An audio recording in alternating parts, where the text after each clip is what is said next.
mémorable, marquant donc le 63e anniversaire de la proclamation de l'indépendance de notre chère patrie, le Burkina Faso. Mais avant tout propos, permettez-moi de rendre grâce à Dieu Tout-Puissant qui nous a permis aujourd'hui de pouvoir nous tenir ici et nous adresser à la nation entière. Permettez-moi également de rendre donc un hommage à tous ces combattants qui bravent vents et marées et qui nous permettent de survivre. Permettez-moi de rendre un hommage à tous ceux qui ont perdu la vie dans ce combat. Tous ceux qui sont aujourd'hui sur les lits d'hôpitaux et qui cherchent à recouvrer la santé, nous prions Dieu qu'il leur accorde meilleure santé. Et que ceux, les êtres chers que nous avons perdus, nous prions Dieu également que la terre libre de Burkina Faso leur soit légère. Camarades, permettez-moi une fois de plus de rendre hommage à tous ces fils et filles du Burkina Faso restés à l'arrière, qui ne ménagent aucun effort pour permettre à ceux qui sont au front de pouvoir se battre. Tous ceux qui contribuent à l'effort de guerre, tous ceux qui sont engagés, qui prient jour et nuit pour que la paix puisse revenir au Burkina Faso. J'irai aussi mettre en garde les valets locaux de l'impérialisme qui sont à l'arrière, ici avec nous, à l'intérieur du pays comme à l'extérieur, de changer de fusil d'épaule. Parce qu'il est temps qu'on arrête et qu'on puisse voir dans la même direction et agir pour que le Burkina puisse recouvrer la paix. Nous n'allons plus dérouler le tapis rouge à ces valets locaux parce qu'il y a un temps à toute chose. Il y a de cela plusieurs années, le Burkina Faso connaît sa page la plus sombre de l'histoire. De quoi s'agit-il? Ce terrorisme qui nous est imposé, qui nous endeuille et qui nous empêche de vivre n'est qu'une manifestation violente de l'impérialisme. Ces impérialistes, en plus de piller nos États, en plus de nous spolier, à travers les valeurs locaux qu'ils ont mis à la tête de nos États, États d'ailleurs qu'ils considèrent comme étant leur sous-préfecture, aujourd'hui a atteint son paroxysme en nous envoyant une horde de criminels qui tuent hommes, femmes et enfants. Nous supposons que c'est l'apogée de l'impérialisme et du néocolonialisme. Le vaillant peuple de Burkina Faso va les accompagner dans le déclin. Il y a un an de cela, nous nous sommes offusqués et nous nous sommes révoltés contre la manière de mener cette guerre. Le peuple nous a confié une mission. Nous ne doutons aucunement de notre peuple, de sa vaillance, de sa résilience. Ce peuple qui n'abdique jamais, qui n'abandonne pas, qui fait face à l'adversité. Nous avons décidé, en toute âme et conscience, de prendre la destinée de cette patrie et de mener la guerre. Parce que la guerre pourrait durer si jamais on ne la menait pas. En témoignent ces cellules dormantes qui se sont subitement réveillées lorsque nous avons décidé d'enclencher le combat. Ces derniers jours, vous avez pu remarquer l'intensité de la bataille qui nous reconforte dans notre thèse qu'il y avait plusieurs cellules dormantes qui devraient entretenir cette guerre pendant des décennies et des décennies. En engageant cette bataille, nous avons fait appel aux fils et aux filles de la nation. Nous ne doutions point. Les gens ont répondu présent. Plus que ce que nous estimons, et aujourd'hui encore, plus les gens sont déterminés à s'engager pour la bataille. Nous remercions ce vaillant peuple d'avoir compris ce message. En plus de cela, nous avons souhaité à ce que le peuple finance sa propre guerre. Ce qui a été compris. Aujourd'hui, les gens soutiennent, appuient les forces combattantes comme ils peuvent. Beaucoup de choses sont faites, mais nous allons encore demander encore plus de sacrifices. Merci à ce peuple qui a compris que la seule manière d'y arriver, c'est de faire sa propre guerre une bonne fois pour toutes. En venant donc à la tête de l'État, nous avons trouvé une armée en sous-effectif, mal équipée, mal organisée, peut-être mal entraînée. Il s'agit pour nous, dans un premier temps, de faire appel rapidement aux VDP qui ont répondu et aussi de les équiper, ce qui ne fut pas une tâche facile. Dieu merci, nous y sommes arrivés, à équiper tous ceux que nous avons pu recruter. Au sein de l'armée, déjà pour l'année 2023, l'armée de terre a recruté plus de 11 000 hommes. 5 000 autres sont en phase d'être recrutés dans les jours à venir. S'agissant de la réorganisation, très vite nous avons compris qu'il nous fallait des unités organiques. Ce qui a conduit donc à créer, dans un premier temps, 6 bataillons d'intervention rapide. Et ensuite, 6 autres bataillons d'intervention rapide ont rejoint les différents groupements de forces. Aujourd'hui, 7 bataillons d'intervention rapide sont prêts. Certains ont commencé leur déploiement et d'autres vont se poursuivre dans les 2-3 semaines à venir. 5 autres bataillons sont en constitution et en formation pour renforcer les rangs de ces bataillons d'intervention rapide. 2 bataillons d'intervention aéroportée ont été créés. Un est déployé dans la zone de Boromo, l'autre sera déployé dans les jours à venir dans la zone de Koudougou. Du côté des forces de sécurité intérieure aussi, beaucoup d'efforts ont été faits. En ce sens que, pour le cas de la police par exemple, nous avons réorganisé les forces pour les constituer en groupements d'unités d'intervention qui sont aux côtés donc des forces armées pour mener le combat. 12 GOUMI ont été créés dans ce sens et d'autres sont en phase d'être créés. Au sein de la gendarmerie, nous avons renforcé les effectifs par le recrutement d'environ 3 000 auxiliaires. Une première phase est terminée, l'autre est en formation. De même que dans les rangs des eaux et forêts, nous avons spécialisé une bonne partie pour former une unité qui pourra agir dans les forêts, qui est aujourd'hui prête. Et cette unité est en train de s'engager également. Toutes les autres forces de sécurité intérieure ont pu être dotées en équipements tels qu'ils n'en ont jamais connu de leur histoire.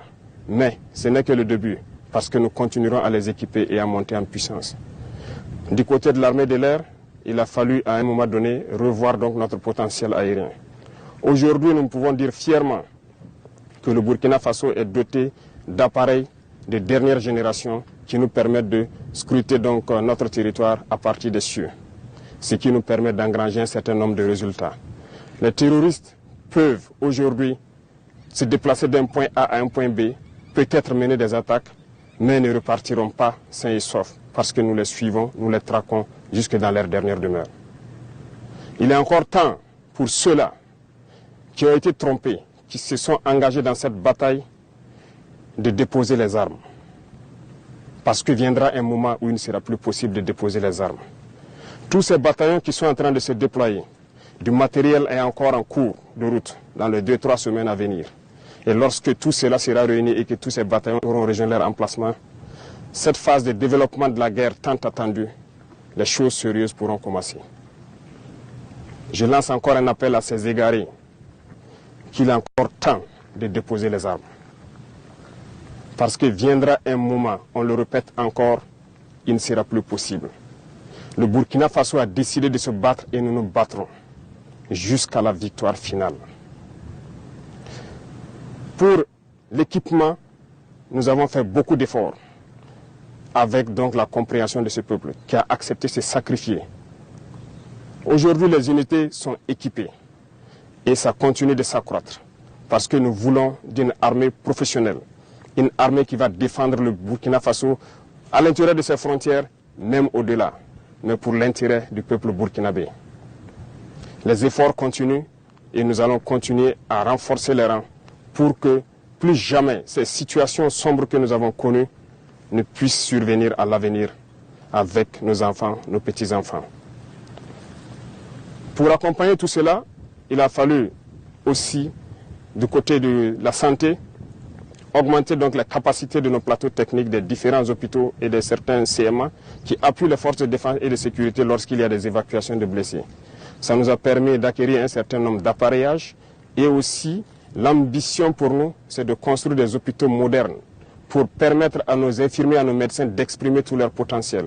Ce processus est en cours, ce qui nous a permis de pouvoir contracter donc l'hôpital de Gawa et c'est ce modèle d'hôpital que nous voulons dans chaque région et qu'on puisse permettre à nos vaillants soignants d'exprimer tout leur potentiel, tout leur savoir.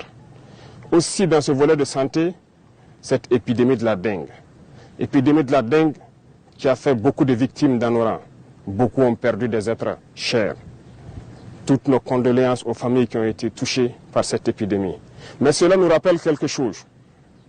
Nous devons revoir notre plan de salubrité et d'assainissement. Ce qui a été lancé il y a quelques jours de cela, l'initiative présidentielle pour le développement communautaire, prendra en compte ce volet.